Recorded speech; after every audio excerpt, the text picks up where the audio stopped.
Good evening from the CBS News Control Center in New York. This is Walter Cronkite reporting. Walter Cronkite anchored the evening news on CBS from 1962 to 1981. From Paris, reporting from Moscow. From the Great Wall of China, reporting from Madrid.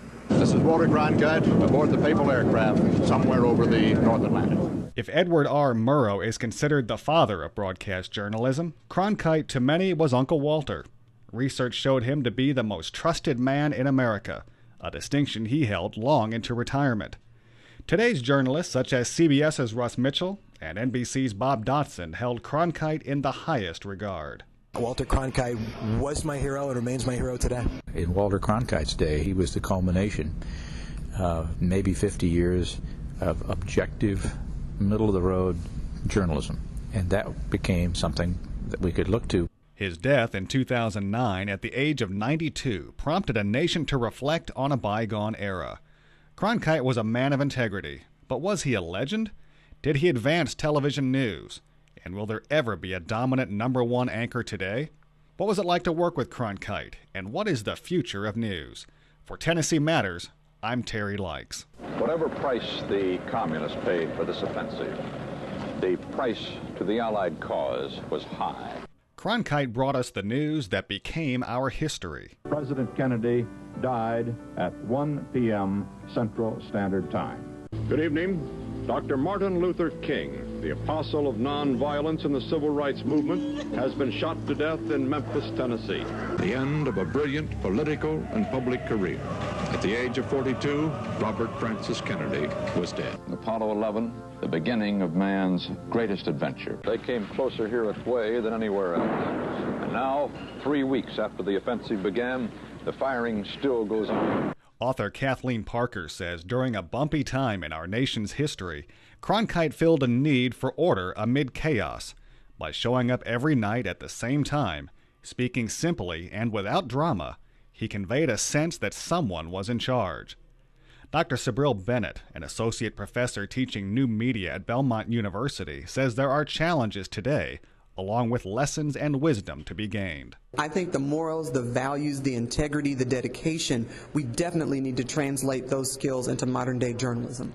CBS anchor and correspondent Russ Mitchell remembers a day not too long ago when they celebrated Cronkite's 50th anniversary with the network. It was the most magical day of my career. He was a terrific guy, an inspiration to guys like me who grew up in the Midwest and watched him every night. And he was one of a kind. Never worked with him, but I feel very lucky to have got to meet him, to listen to some of his wisdom. Marcy McGinnis worked with Cronkite in her early days at CBS. She later rose to become the Senior Vice President of News Coverage before leaving to become an Associate Dean at Stony Brook University. Walter was a big personality in that newsroom, so we were afraid of him in one sense, but we were in awe of him, and we kind of all knew we were learning from him. McGinnis says Cronkite always quizzed her. He's actually telling me how to become a good journalist, which was to study history and to be accurate and to learn from those people around me. So those things were really important to me. I realized how much I was learning through osmosis, like just being next to him or being in the same room or listening to him talk to the senior people was fascinating to me as a young, up-and-coming person who wanted to be a journalist. Former news director for WSMV-TV in Nashville, Al Tompkins, currently coordinates broadcast and online workshops for the Poynter Institute for Media Studies and has conducted seminars for journalists in 41 states and 4 countries. I think what Walter Cronkite represented for broadcasting was a standard of no fooling around, a standard of depth and knowledge. He'd been everywhere, he'd done everything, he'd covered war, he'd been around the world.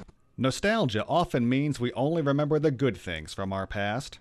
Former correspondent for CBS and CNN, Deborah Potter, is the current executive director of NewsLab. Potter admits she likes to be a contrarian when reflecting on the good old days. As a woman, the good old days back then didn't really include many people like me. So I think things are a lot better when it comes to women, diversity. The pool of really smart, talented people who are providing news now is much more diverse than it used to be. I mean, the good old days included white guys in ties standing in front of buildings. That wasn't great news in a lot of ways. It wasn't great news in terms of who was bringing it to us because they all looked the same. Belmont University professor Dr. Sabril Bennett agrees with Potter in saying, quote, one should not ask a dinosaur about the future. I don't want to kill off the older generation. All I'm saying is be wise. Use what we need to use. Everything wasn't perfect in the good old days. You know, women and minorities were not in good position in the good old days that some men want to talk about. Dean of the College of Mass Communication at Middle Tennessee State University, Dr. Roy Moore, sees Cronkite as part of the golden era. But Moore says there were obvious problems with the groups that were covered and the types of stories aired. I think for the most part, what was going on during that time was really breaking new ground in terms of the kinds of issues that were covered, in terms of how they were covered, and particularly as the audience began to grow and grow, I think you really saw a response to it that you probably would not have seen had you not had individuals like Walter Cronkite. But Deborah Potter says the visual medium has matured. Now that we really do have visual storytellers, and back in the so-called good old days, we didn't. So I think that, as I said, I think it's important to have standards. I think the huge 3-ring binder I got when I first started at CBS News in the late 1970s, that was my standards manual. I think that's really important, and we still need them, even if we're one-person web news providers. The standards really matter, but a lot of things have changed for the better. The Poynter Institute for Media Studies' Al Tompkins says Cronkite gave believability to a new medium. I think that was his greatest contribution, was he came to the anchor chair at a time when we were still quite young, still trying to figure out who we were, and he added some credibility. He didn't do it instantly. A lot of people forget that he failed. He was pulled off of the desk, replaced for a short time, and came back. And when he came back, they expanded the newscast to a half an hour, and it just happened that he came back at a time of tremendous turmoil, tremendous change. We needed television. Television was the great unifier at the time. But Tompkins adds one important thing about Cronkite. He didn't embrace innovation in any real way. Sometimes we get enamored with personalities and we forget to look backwards and say, gee, did he really change things? Could there be someone of Cronkite's stature today? NBC correspondent Bob Dotson says in Walter Cronkite's day, networks offered news to the masses, which you only see now with a major event like the Olympic coverage. Otherwise, you're really programming for a very specific audience, and they want their world vision. So where would Walter Cronkite be in that?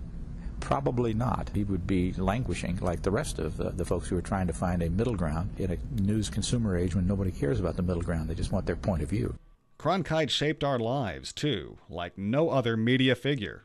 When President John F. Kennedy was assassinated, much of the nation heard the news from Walter Cronkite. John Fitzgerald Kennedy's final journey. Mrs. Kennedy holding back her tears, as indeed she has publicly ever since the tragic events of Friday. One author said Cronkite was TV's patron saint of objectivity in an era when audiences still believed in it. And yet, ironically, one of his most famous acts as a news anchor was a rare occasion when he offered an opinion in a documentary produced in 1968 about Vietnam. It is increasingly clear to this reporter that the only rational way out then will be to negotiate, not as victors, but as an honorable people who lived up to their pledge to defend democracy and did the best they could. Cronkite had faith that his viewers, even in a painfully divided period in history, were sophisticated enough to understand his need for commentary. As one author who reflected on his passing states, what finally distinguished Walter Cronkite was not the trust his audience placed in him. It was the fact that he was a good and wise enough newsman to place his trust in his audience. Former CBS News Senior Vice President Marcy McGinnis reflects on the legacy of Cronkite, saying accuracy mattered most. It was so important to him to be almost a Joe Friday, just the facts, give me the facts. And when he did editorialize that once about Vietnam, it was one of those moments where it plagued him. He wondered all the time, was that the right thing to do? So I think that his legacy would be to cover the news, cover the facts, get them out to the public, and don't hype it. You don't need to hype it. The news is unbelievably interesting and exciting in itself. Writer Merv Block also worked with Cronkite at CBS. I don't see any Walter Cronkites anchoring today, and I don't see any Walter Cronkites on the horizon. And that's the way it is. That's the way it is. And that's the way it is. As we look to the future, no matter how one judges Cronkite's legacy, author Kathleen Parker says he brought dignity to news delivery and helped guide a period without cynicism or smugness. That's the way it was, and with rare exceptions, is no more.